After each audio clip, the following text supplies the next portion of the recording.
बिस्मिल्लाहिर्रहमानिर्रहीम। अस्सलाम वालेकुम। कैसे हैं आप सब? उम्मीद है सब खैरियत से होंगे। आज हम आईसीएस पार्ट 2 में डेटाबेस मॉडल इस टॉपिक पे बात करेंगे। टॉपिक स्टार्ट करने से पहले मैं आपको इस टॉपिक से रेलेवेंट क्वेश्चंस बताऊंगी कि किस किस तरह इस टॉपिक को क्वेश्चन में पूछा जा सकता है। पेपर पॉइंट ऑफ व्यू से भी ये क्वेश्चन काफ़ी इम्पोर्टेंट है, काफ़ी बार पेपर में आ चुका है। तो आप ये लेक्चर एंड तक देखिएगा, और अगर आप मेरे चैनल पर नए आए हैं तो इसे ज़रूर सब्सक्राइब करिएगा। काफ़ी इंटरेस्टिंग और इम्पॉर्टेंट टॉपिक है। तो टॉपिक है हमारा डेटाबेस मॉडल। फर्स्ट क्वेश्चन इसको इस तरह पूछा जा सकता है, डिफाइन डेटाबेस मॉडल। कि डेटाबेस मॉडल क्या है, describe different types of database model, और इसकी मुख्तलिफ इकसाम, इसकी मुख्तलिफ टाइप्स के बारे में बताएं। एक तो इसको इस अंदाज में पूछा जा सकता है। दूसरा पूछा जा सकता है, how data is organized in database. कि डेटाबेस में डाटा को किस तरह ऑर्गेनाइज्ड, किस तरह तरतीब दिया जाता है। तो ये भी वही मॉडल ही आ जाते हैं कि किन किन मॉडल्स में हम उसको तरतीब देंगे। थर्ड ये क्वेश्चन इस तरह पूछा जा सकता है, how users view the organization of data. कि यूज़र को डाटा की ऑर्गेनाइजेशन किस तरह दिखाई देती है, किस तरह ऑर्गेनाइज़ किया हुआ डाटा नज़र आता है। इसके अलावा रूल्स भी पूछे जा सकते हैं डाटा को डेटाबेस में डिफ़ाइन करने के, और इसके अलावा कुछ स्टैंडर्ड, कुछ मेयार भी हो सकते हैं। तो हमारा टॉपिक है डेटाबेस मॉडल, और उसको पेपर में जिस जिस अंदाज से पूछा जा सकता है वो मैंने 3 वे यहाँ पे लिख दिए हैं। तो आप ये लेक्चर एंड तक देखिएगा ताकि आप इससे फ़ायदा उठा सकें। चलिए आज के टॉपिक को स्टार्ट करते हैं, जो कि है database model. Set of rules का सेट हो सकता है या स्टैंडर्ड्स हो सकते हैं, मतलब कि मेयार हो सकते हैं जो हमें ये बताएंगे कि डेटाबेस में डाटा को किस तरह ऑर्गेनाइज़ करना है। तो वो रूल्स और वो स्टैंडर्ड्स जो डेटाबेस में डाटा को डिफ़ाइन करने का वे बताएंगे, उसे डेटाबेस मॉडल कहा जाता है। मॉडल के बहुत सारे मीनिंग होते हैं। जैसे मॉडल एक नमूना भी आ जाता है। नमूना मीन्स के मिसाल, यानी कि किस वे में डाटा को ऑर्गेनाइज़ किया जाएगा, उसको कहा जाएगा डेटाबेस मॉडल। और इसके अलावा साथ में ये भी देखा जाएगा कि हम जिस फॉर्मेट में उसे स्टोर करेंगे डाटा को डेटाबेस में, उसी फॉर्मेट में यूज़र्स उसको व्यू भी करेंगे। तो ये भी कि किस तरह यूज़र्स डेटाबेस में मौजूद डाटा को व्यू करते हैं। तो बेसिकली डेटाबेस मॉडल जो हैं वो 3 तरह के हैं। सबसे पहले hierarchical model, network model and relational model. तो database model basically set of rules हैं जो ये बताएंगे कि डेटाबेस में किस तरह डाटा को सेव किया जाएगा, स्टोर किया जाएगा, और यूज़र्स किस एंगल से उस डाटा को व्यू करेंगे। तो बेसिकली 3 मॉडल्स हैं ये, हायरार्किकल, नेटवर्क एंड रिलेशनल। तो हम सबसे पहले मॉडल को देखते हैं जो कि है हायरार्किकल मॉडल। हायरार्किकल मॉडल में डाटा को इस तरह ऑर्गेनाइज़ किया जाता है कि जैसे कोई एक चार्ट हो, चार्ट या एक ट्री की सूरत में डाटा को ऑर्गेनाइज़ किया जाता है। जो हर रिकॉर्ड होगा इसके अंदर, उसको नोड कहा जाएगा या सेगमेंट कहा जाएगा। नोड एक सिरा, एक जुज़, और सेगमेंट भी एक हिस्से को कहा जाता है। तो हायरार्किकल मॉडल में डाटा जो है वो एक चार्ट की सूरत में रिप्रेजेंट किया जाएगा। तो एक्सप्लेनेशन से पहले अगर आप इस डायग्राम को देखें, इस डायग्राम में देखें कि ये एंटिटी है, एंटिटी 1। इस एंटिटी से मज़ीद आगे 2 एंटिटीज़ निकली, एंटिटी 2 एंड एंटिटी 3। इसके बाद इससे मज़ीद 2 एंटिटीज़ निकली, एंटिटी 4 एंड एंटिटी 5।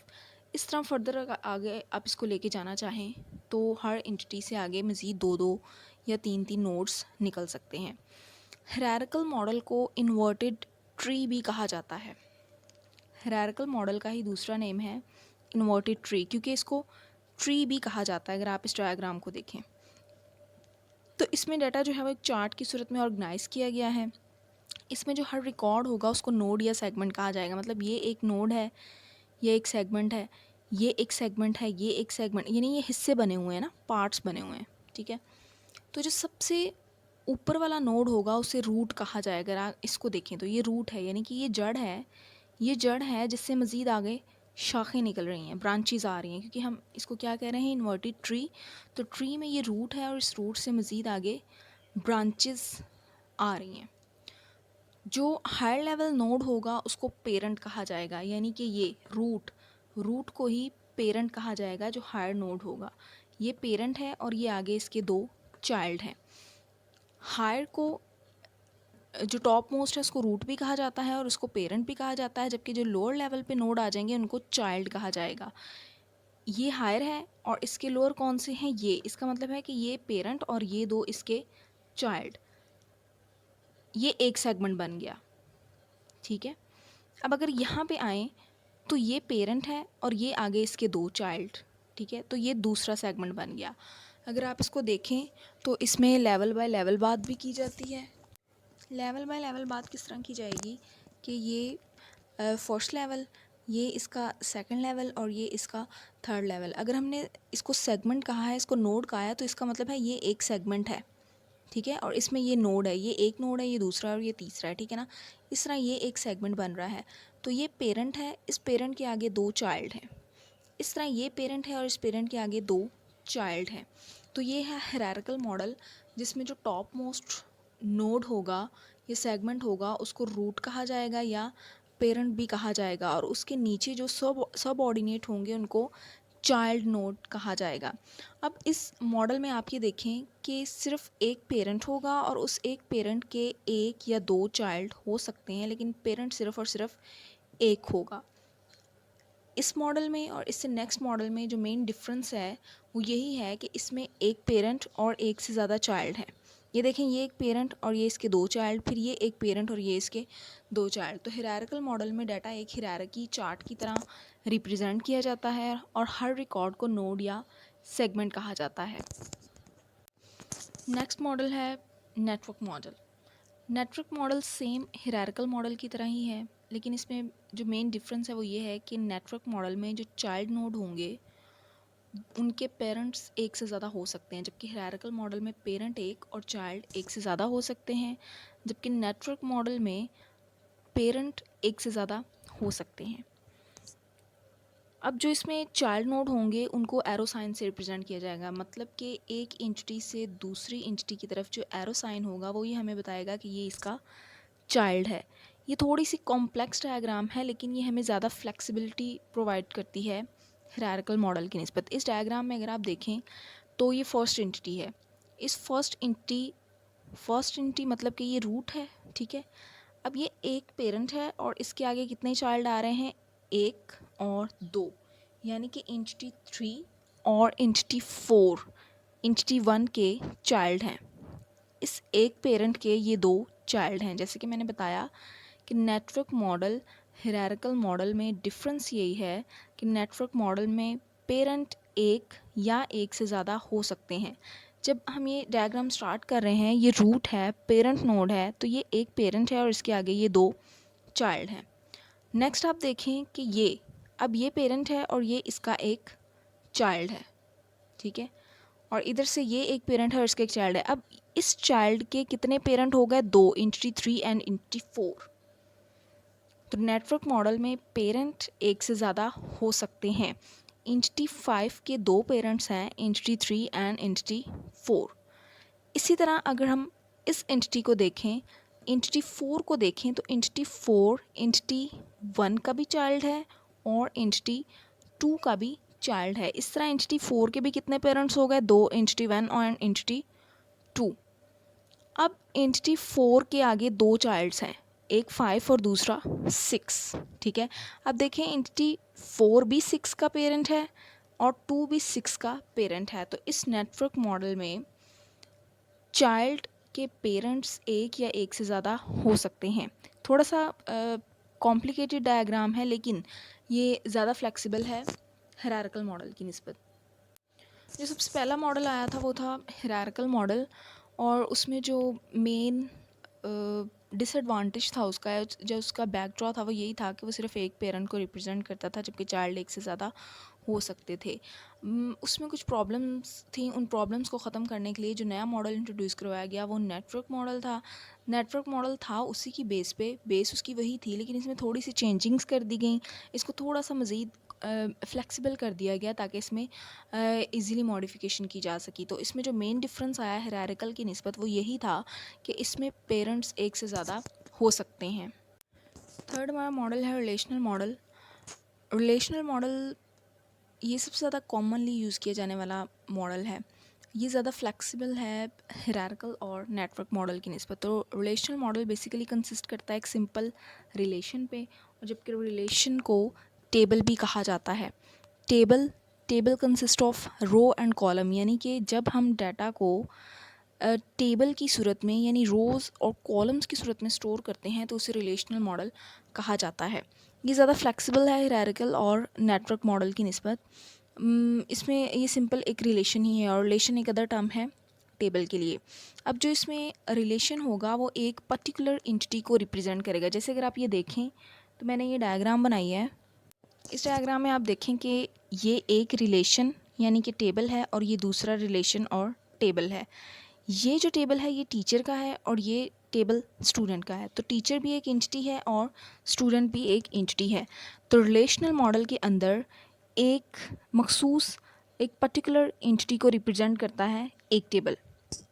ये इन्फॉर्मेशन स्टोर करेगा इस एंटिटी से रेलेवेंट, यानी कि टीचर है तो टीचर का सब्जेक्ट हो सकता है, टीचर की आईडी हो सकती है, और उसकी डिग्री हो सकती है, और उसका जॉब सेशन कब स्टार्ट हुआ ये हो सकता है। इस तरह स्टूडेंट का नेम, रोल नंबर, उसके सब्जेक्ट और उसका भी सेशन इसमें आ सकते हैं। तो हर जो टेबल है वो एक पर्टिकुलर एंटिटी से रेलेवेंट डाटा को अपने अंदर स्टोर करता है। जैसे अगर फ़र्ज़ कर लेते हैं ये टीचर का रिलेशन और ये स्टूडेंट का रिलेशन, और इसमें हम एक रिलेशन को दूसरे रिलेशन के साथ लिंक भी इसका क्रिएट कर सकते हैं। जैसे अगर आप देखें तो स्टूडेंट का रिलेशन है टीचर के साथ, क्योंकि टीचर स्टूडेंट को टीच करता है, पढ़ाता है। तो ये दो एंटिटीज़ हैं जिनका आपस में रिलेशनशिप भी शो करवाता है। अब ये एक तरह से इन दो टेबल्स को भी रिप्रेजेंट कर दिया गया है और उनके दरमियान रिलेशनशिप को भी शो कर दिया गया है। तो रिलेशनल मॉडल, रिलेशन के लिए अदर टर्म इस्तेमाल की जाती है टेबल, और टेबल का मतलब है कि डेटाबेस में डाटा रोज़ एंड कॉलम्स की सूरत में स्टोर किया जाएगा और एक पर्टिकुलर एंटिटी से रेलेवेंट डाटा उसमें मौजूद होगा। ये दो एंटिटीज़ हैं टीचर और स्टूडेंट, और इनके ये दो टेबल्स बना दिए गए हैं और बाद में इनको आपस में इनका रिलेशनशिप क्रिएट कर दिया गया है। तो ये है रिलेशनल मॉडल। नेक्स्ट हम इन तीनों मॉडल्स का कंपैरिजन करके देखते हैं। सबसे पहले हमने देखा हायरार्किकल मॉडल।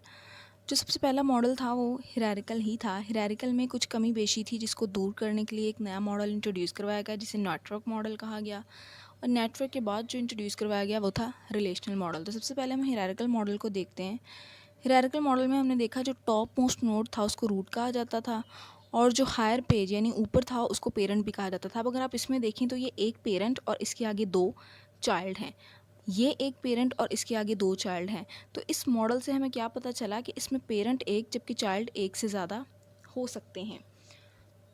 इसमें यही एक कमी थी कि इसमें पेरेंट सिर्फ एक था। इसके बाद जो मॉडल इंट्रोड्यूस करवाया गया वो था नेटवर्क मॉडल। नेटवर्क मॉडल, इस मॉडल में आप देखें तो एंटिटी जो टॉप मोस्ट है वो रूट है, और इसके बाद इसको पेरेंट भी कहा जा रहा है। इस मॉडल और इस मॉडल में मेन डिफरेंस ये था कि इसमें पेरेंट एक से ज़्यादा हो सकते हैं। एरो का साइन जिस तरफ आ रहा होगा वो उसके चाइल्ड को रिप्रेजेंट करेगा। अगर आप देखें थर्ड एंटिटी है तो इसका पेरेंट है ये एक, इस तरह 4 का भी ये पेरेंट है एक, यानी ये एक पेरेंट और इसके दो चाइल्ड। अब अगर इसको आप देखें तो ये पेरेंट बन रहा है 5 का, 5 एक चाइल्ड है जबकि इसके दो पेरेंट है 3 एंड 4। तो इस मॉडल में और इस मॉडल में मेन डिफरेंस ये था कि इसमें पेरेंट एक से ज़्यादा हो सकते हैं। ये काफ़ी फ्लेक्सिबल था इसकी निस्बत, लेकिन थोड़ा सा कॉम्प्लिकेटेड भी था। थर्ड पे हमने देखा relational model. Relational means relation की सूरत में, टेबल की सूरत में डाटा को स्टोर करना। टेबल यानी कि रोज़ एंड कॉलम्स की सूरत में। तो आप ये देखें ये दो टेबल बना दिए गए इस तरह, और फिर इनको आपस में एक दूसरे के साथ इनका लिंक क्रिएट कर दिया गया। तो अगर ये देखा जाए कि इन तीनों मॉडल्स में से सबसे ज़्यादा आसान और इस्तेमाल किया जाने वाला मॉडल कौन सा है, तो वो होगा रिलेशनल मॉडल। इस क्वेश्चन को इस वे में पूछा जा सकता है कि कौन कौन से मॉडल्स हैं और इनमें से कौन सा मॉडल है जो सबसे ज़्यादा ईजीली यूज़ किया जाता है और ज़्यादा इस्तेमाल किया जाता है। तो आजकल अगर हम देखें डेटाबेस में डाटा टेबल्स की सूरत में स्टोर किया जाता है, और आजकल जो ज़्यादा इस्तेमाल होने वाला मॉडल है वो है रिलेशनल मॉडल। उम्मीद है आज का लेक्चर आपको समझ आया होगा। ये काफ़ी इम्पोर्टेंट है, इसको अच्छे से देखिएगा। अगर आपको मेरा ये लेक्चर अच्छा लगे तो इसे लाइक भी कीजिएगा। अगर आपका कोई क्वेश्चन हो तो वो कमेंट में ज़रूर पूछिएगा। इस वीडियो को अपने फ्रेंड्स के साथ शेयर भी कीजिएगा, और अगर आप मेरे चैनल पे नए आए हैं तो इसे सब्सक्राइब करें और साथ दिए गए बेल आइकन को भी प्रेस करें ताकि आपको मेरे आने वाली लेक्चर्स की वीडियोस का नोटिफिकेशन मिल सके। अपना और अपने प्यारों का बहुत सा ख्याल रखिए और देखते रहिए इनोवेटिव कंप्यूटर साइंस क्लब। अल्लाह हाफिज़।